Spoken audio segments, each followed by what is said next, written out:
Good call on McDonald's for lunch. Yeah, let's eat. Okay, we have the oh yeah for me. Can you hand me my Yep, and here are a couple of woot-woots to share. I love my woohoo! Oh, sounds like Stacy went to McDonald's too. For a limited time, grab a hot and spicy McChicken and small fries for just $3 at McDonald's. Price and participation may vary. Cannot be combined with combo meal.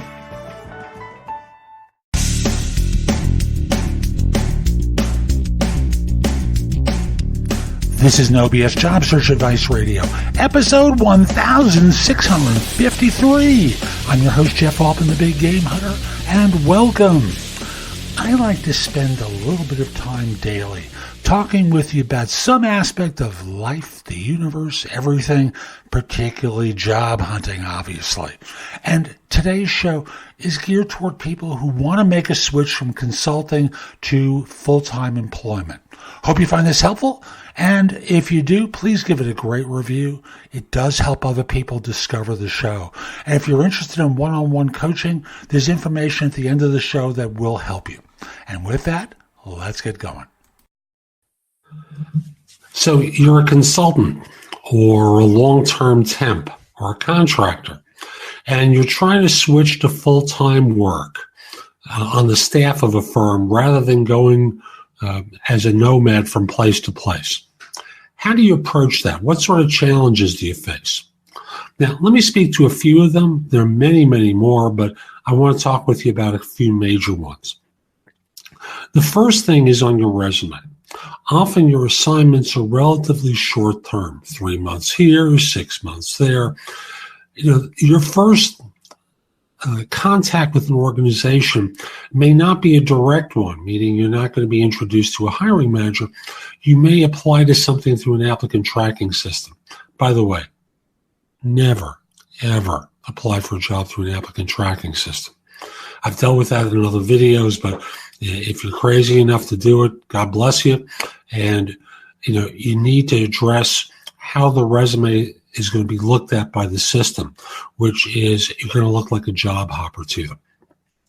So the easiest way to address that is by having a category above all your consulting assignments that says consultant, and flush right, it has all the dates. Now, the consultant and the date of the aggregated consulting experience might be in a larger font than the rest of the resume.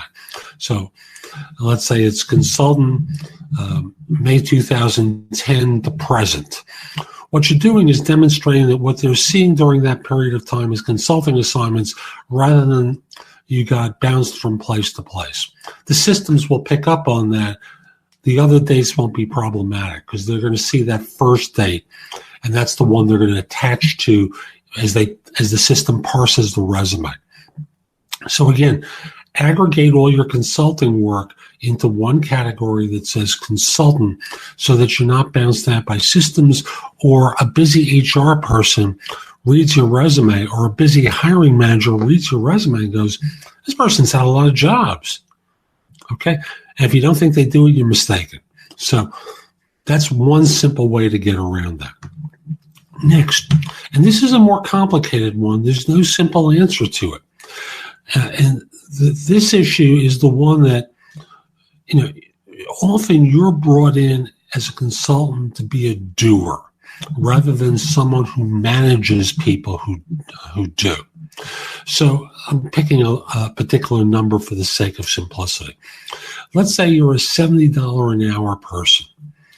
That translates into about $140,000 a year.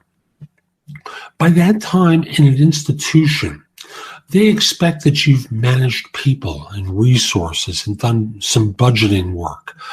And that's generally not the kind of work that you're doing. You're doing staff-related work.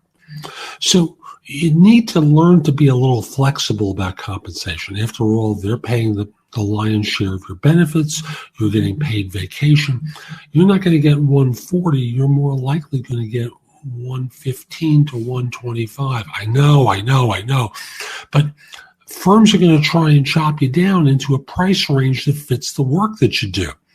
And you need to start looking at the value of those benefits that they're paying for, like your 2 weeks vacation. At $70 an hour, $140,000 a year, I'm going to work on simply here. Let's say that's $2,700 a week in paid money that you're getting. 2 weeks vacation, there's a nice lump in there. Plus the value of their part of paying for the benefits and your sick time. And suddenly those numbers add up in terms of value at the rate of $2,700 a week.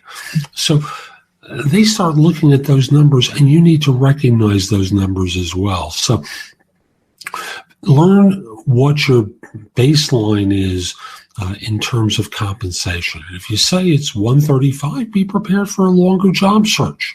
It's okay. You're entitled to make those choices just like they are. But you'll need to be prepared for a longer job search, or look for that company that pays highly for technical talent. That's okay. Or doer level talent. It's okay. It may take you longer, and that's the way it goes. Lastly, and this is another big one, and this is one that really is only done in person or at the time of the phone interview. And I'm reminded of this because I have a friend who's looking to move from a role where he's been a chef for a number of years to a role where he'd be running an organization for a farm. And I know, without getting into details, it's a job that makes sense for him. And the question invariably comes up, why would you want to do this? And for you who's been a consultant, are you sure you want to become a staff person instead of staying a consultant?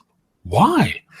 And that's the big question that even if they don't ask, they're going to ask themselves, and maybe not you. Now, if they ask you, you need to drop your voice and slow your speech. Remember, interviewing involves acting. This is not the spelling bee part of the interview. The spelling bee is where they ask you a question and you just crank out the answer instantly and show how smart you are. This is the emotional intelligence part of the interview, where they ask you, so why do you really want to do this? Why would you want to stop being a consultant and make all that money and come on to full-time staff?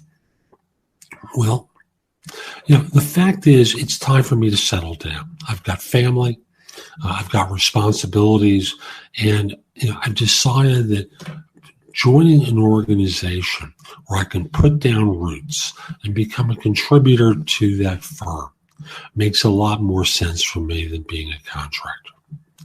And you have to just look at them in the eye as you say that. You can't speak quickly and nervously. You can't speak in a way that suggests you're being insincere. What I'm looking for is an organization where I can put that. It's not as believable as when you sound sincere. So recognize the difference in your cadence, note your normal speaking voice, slow down, and answer the question directly. Consultants change to full-time work all the time. These are three of the issues that you'll run into. So that's today's show. I hope you found it helpful. And if you did, here are a few more ways to get more from me. First of all, visit my website, which is thebiggamehunter.us. I have more than 6,000 blog posts there that you can watch, listen to, or read that will help you find your next job. If you want the best of my advice, join JobSearchCoachingHQ.com, where I've curated information with a focus on interviewing. If you decide to take the lifetime membership at the site, it's $299 currently, but that's the price of a coaching session or an hour of coaching from me, and I'll be giving that to you if you join with a lifetime membership. Have a few questions? Contact me through the Magnify app for iOS or PrestoExperts.com, where you can call me. Schedule a specific time with me through chat on Magnify or by connecting with me on LinkedIn at linkedin.com/IN/the Big Game Hunter. Once we're connected on LinkedIn, you can message me about coaching you, scheduling a time for Magnify or Presto experts, speak with me about a resume or LinkedIn profile critique, help you with a salary negotiation or my trusted advisor services, and much, much more. Like you, I don't work for free. I do charge for what I do. You can take my classes on Skillshare and become a premium member using the link in the show notes and receive 2 months for free instead of just the one that the site offers. Skillshare offers thousands and thousands of courses, not just simply mine, on a host of different subjects that can help you in many different ways. Lastly, join my group on Facebook called Career Angles. It's free to the first 250 people who join and is focused on helping you do better at work. Information is shared daily, and we're attempting to build a supportive group there. Ask to join. I'm not letting recruiters in at this point.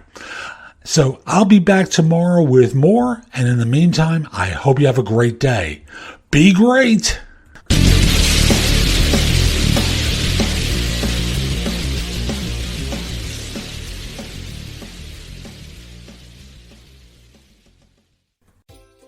We know the joy of giving is its own reward.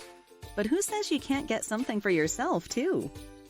Now when you buy Vanilla MasterCard gift cards, you can enter to win one of over 10 prizes every week for 10 weeks, including a grand prize of $10,000 in Vanilla gift cards.